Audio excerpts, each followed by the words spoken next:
friends, and welcome to the second episode of the Sgraffito series. In today's class, I'm going to be teaching you how to create a slab mug, which if you've taken Ceramics 1 with me, you've already created a version of a ceramic mug, but we are doing this a little bit differently, so it is quite important to watch these steps all the way through. So very exciting. Let's get started. First, we need to work on cutting out your templates, and you'll notice that this template is a bit larger than the template that we used for our Ceramics 1 projects. So this is much taller so that when we create our cylinder, we have more space to work with while we're carving. So this is 5 inches wide, and we're going to begin just by cutting this first section out. Now we're going to finish this circle because to fit this base next to the 5-inch wall, we had to cut it off just a little bit. So I actually filled it in with a light gray so that you could see where the template was going to end, just on this side where the printer cuts it off. And so what we're going to do is we're going to just finish this center line. So I'm going to just draw the rest of that line all the way to the edge of the paper, and this circle fit exactly on that page. So I'm going to start right in this corner where my line touches my paper, and I'm going to finish this rounded arch so that it just connects with the line that is part of the circle. And I'm going to do that on both sides. So I'm going to find that little corner where it touches, and I'm going to just continue that out to that line that's rounded for the rest of the circle. And then from here, I can just cut that out. And so we're going to use these to make our cylinder that is going to look like this. So it does look a little bit larger than it's going to end up looking once we fired it. So remember, it's going to shrink in that first firing when we do our bisque fire to make it not just super breakable and fragile while it's bone dry. And then our second firing, when we add our additional layer of glaze, it's going to shrink even more. So it'll be probably about an inch smaller in the long run. So here I am in the pugging room. I've taken my piece of clay and sort of stretched it out so that I'm making a rectangular piece that will fit that 5-inch template. So as you can see, it's about the same width, and we're just trying to start it in the correct shape so that as it slides through the slab roller, it's just going to extend this piece out so that we have enough length to fit our mug template. I've set the slab roller at about 1/8 of an inch, but just like a smidge beneath it is perfectly fine. We don't want to go too thin on this, so be extra careful that you don't go any smaller than 1/8. So just right at that line or just beneath it is fine. So I've pulled these pieces of canvas so that they are even and that most of them is just located on one side. So I just pulled it so that it's on this side, although it can be on either side, as long as you've got it pulled so that there's enough room that no matter which way you're rolling, that you have enough room to extend this out on the other side of the canvas. So I'm going to open this up, and I'm going to just place my clay right up against those rollers, and I'm still going to hold it there until it catches so I can feel it sort of catch, and then I'm going to just roll this through, and I'm holding this other end and helping it along by kind of pulling it through. And as I start to get closer to the end, I need to pay attention that I don't have too much excess left at the end so that I don't have canvas in between when I roll this through. So looking at this, I do actually have a bit of excess.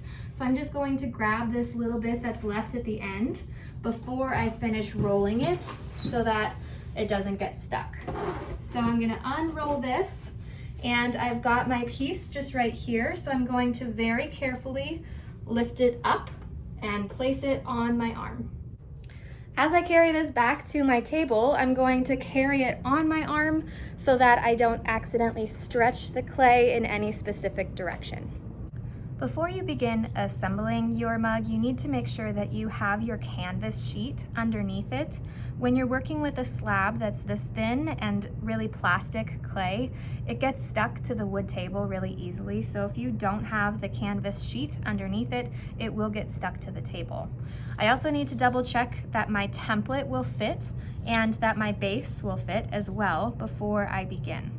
Once I've double checked that, I'm going to take the toolbox that you all have at your tables, the pottery supply bins, and I'm going to grab this grill cleaner, and I'm going to use this to just smooth out the surface on both sides of my slab.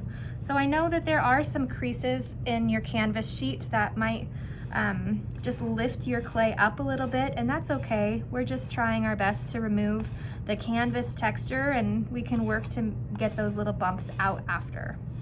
Sometimes it does take repetitive movements to go through and get rid of all of those little canvas bumps, so this step may take you some time. So you can see that the canvas texture is pretty much gone. It's just nice and smooth, minus the little bumps left over from the sheet. Now, I'm going to just very carefully lift this up from one side and flip it over. Carefully place it back down. And I'm going to repeat that step. Occasionally you'll need to clean your grill cleaner. So to do that, I just like to swipe sideways. Be extra careful that you aren't using your finger along this edge because it can give you a little bit of a cut. The next step is to take your template, and we want to make sure that we leave as much room for other things as we can. So we're going to figure out where we're going to place our wall and our base. And if you would like to use the leftover, you can use this section to help you create your handle if that's something you're interested in. So I'm going to just press this down, and the moisture from the clay will help kind of hold it down and hold it in place. So I'm really just applying quite a bit of pressure here to help this stick so that it doesn't move around as I'm trying to trace these walls. The rulers I'd like for you to use while working with clay are just located in this bucket right over in the corner by the wheels. So you're going to grab one of these metal rulers. Now I'm going to take my metal ruler that's meant for working with clay, and I'm going to line it up and just very carefully scooch this along the edge to make sure it's perfectly aligned with my template. I'm going to hold it in place, and I'm going to use a needle tool and making sure that I'm not tilting it in or out. I'm just holding it straight up and down. I'm going to carefully trace along that edge. And I went a little bit past the end of my template. I like to go very slowly and just kind of tilting it forward so that I'm not accidentally tilting it to the side one way or another. And I'll just kind of move my needle tool around that space in short little bursts so that I'm not trying to do it all at once.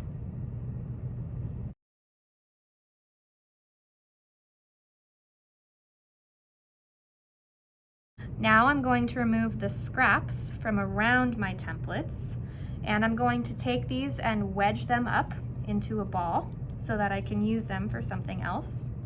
So we're going to be scoring and slipping the sides of our base and the very bottom of our wall so that when we join these together, we'll be wrapping that around and then scoring and slipping these walls together. Now I'm going to take this metal rib that has teeth on it, and I'm going to use that to help me add my score marks to both my base all the way around the edges, making sure that it's a nice deep groove all the way around. And I'm going to do that on the very bottom of my wall. So I'm going to pick one side, and I'm just going to very carefully start adding some little groove marks down at the bottom. And I want to make sure not to go too high up so that I don't have to smooth those out once we've added it. Now I'm going to add my slip just to one of these pieces, and I think it's easier to add the slip to the base because is easier to go around with that metal tool. I'm going to just add my slip along this outside edge, trying to get some of that gooey slip in those grooves. And remember that this will help act as a little bit of glue, essentially. So I've added my slip. Now I'm going to reinforce my score marks by coming around just one more time with that metal rib.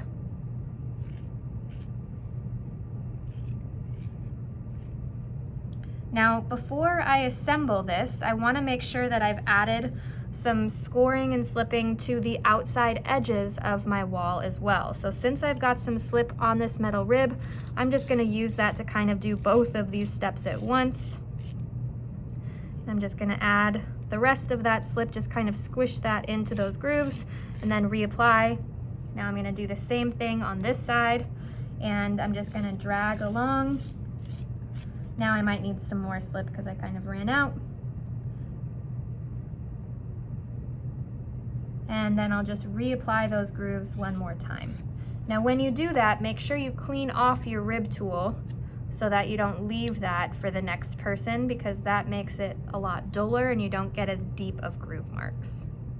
For this next step, we're going to be working very carefully to lift up our wall and line it around our base. But if we don't press it and seal it while we're working, we're going to end up with a gap where our seam is. So it's really important to do this just at a very slow pace. So I'm going to start with this just wrapped around here. I'm going to just seal that up against the edge by pressing it very flat on the actual table. And I'm sort of adding some tension at the end as I work my way around. So I'm just sealing that by pressing it down with my pinky on the other side, making sure that I don't leave any space, because if I do, I'll end up with a gap when I get to my seam. Now that I've wrapped it all the way around, I'm actually going to help these seams start to meet each other. So I'm going to just tilt them in towards each other, making sure that this top area is lined up together. And then I'm just going to start pushing those in.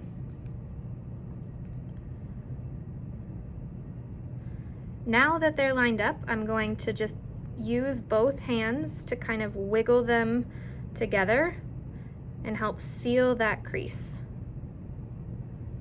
Now that I've sealed that, I'm going to take a wooden blending tool, and first I'm going to put my hand on the inside just to help hold it together, and I'm going to push with my hand on the inside to give it something to push against so that I'm not just pushing my clay around. I want to have a nice sturdy area or support on the inside while I'm doing this step. So I'm just smoothing away that little crease that I had, that little line that was left over.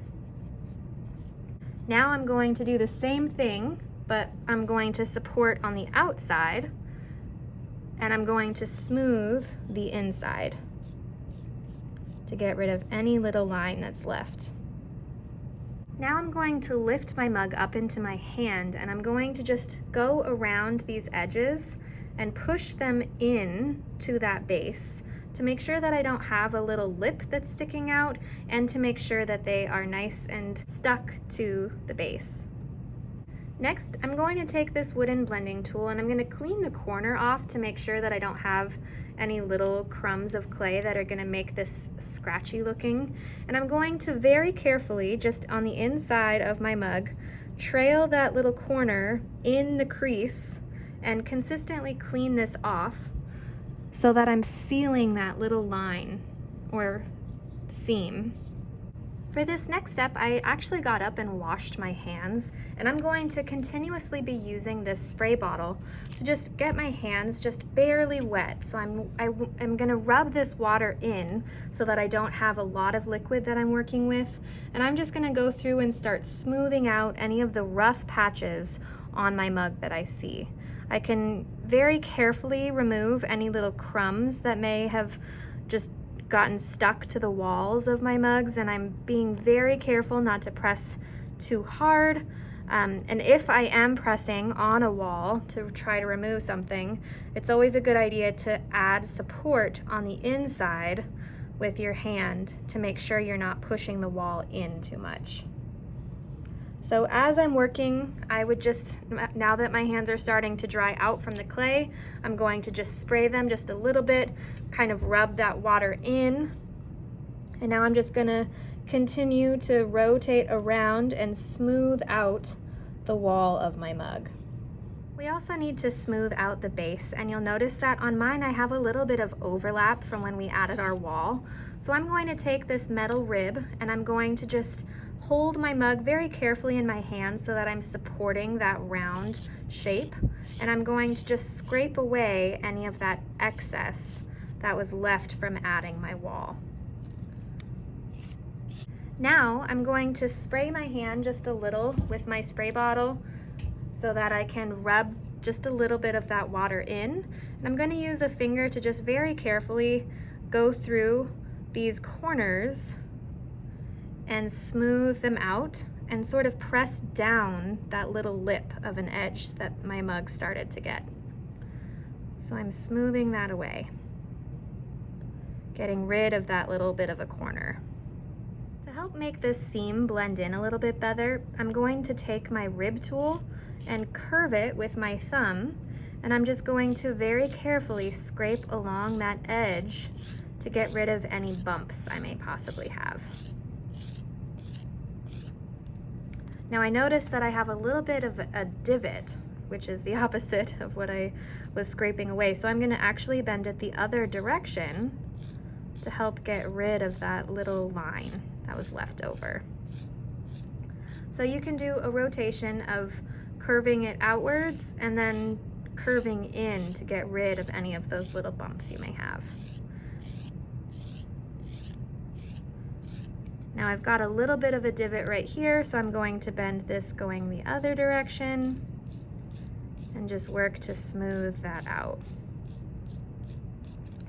And then go back to curves.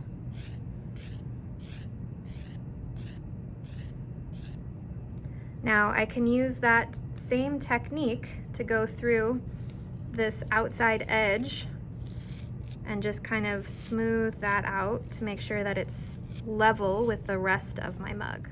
Once you've really taken a lot of time to go through and smooth out the walls and base of your mug, the last step is to go through and trim the rim so that it's easier to drink out of. When you have a rectangular shape on your rim, it makes it so that the liquid can sometimes come out of the sides of your mouth, so it's much easier to drink out of if this edge is rounded. So what we're going to do is take one of these loop tools, and I like to use the flat side for this, and I'm going to support on the outside as I'm carving the corner off of the inside rim. So now I'm just going to take this tool and very lightly, just a little bit at a time, carve that corner off. Now you don't have to round this out perfectly. We're gonna do that part with our hands. So as I start to shave off a little bit of clay, I like to clean that off of my tool so that it's not just dropping into my mug, because then I'll have to clean that out later. So it's actually saving me quite a bit of work if I just take the time to clean that off occasionally. So we want to trim this so that that angle is about the same all the way around. And I'm just moving this so that you can see you don't have to necessarily spin it for yourself, but sometimes it is helpful to do that. And as I start to get these little shavings, I'll just clean them off around my mug and try not to let too many drop down into your actual mug. Now we're going to do the same thing, just rotating around the outside edge. So I'm just working to carve that little corner off. So I'm gonna support from the inside, and I'm working to just carve that corner away at the same angle all the way around. Now that I've carved the corners off at the same angle all the way around, I'm just gonna use this tool to drape lightly wherever I see a little bit of a ridge. And I'm gonna use that to just help me kind of round this out nice and evenly. And that's the first step. So we're gonna just get rid of that ridge by just kind of rotating this around that little lip.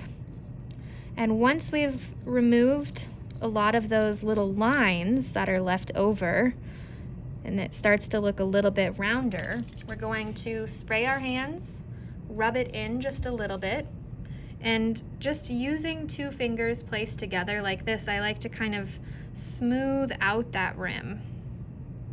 So we're working to make this a nice, smooth, round edge. So it took me quite a while to go through and smooth out my rim, and I still have a little bit of smoothing to do, so you should know that this step does take quite a bit of time and a lot of continuous spraying of my fingers to make sure that they weren't drying out and just sort of pulling along some of those little crumbs. So now I'm working on just going through. I just sprayed my hands and I'm doing a last once over to kind of smooth away any little spots or marks that I may have, because we're moving on to our handle after this. So you may notice that there are some little tiny like pieces of like grainy sand almost, and that's called grit. It's part of the clay. Sometimes it's like little dried crumbs. It sort of depends, but to get rid of those, I think it's best to really continuously spray your fingers so that you can smooth them out rather than just pulling them along. So I'm just smoothing in multiple directions and supporting the mug with my fingers sort of spread wide.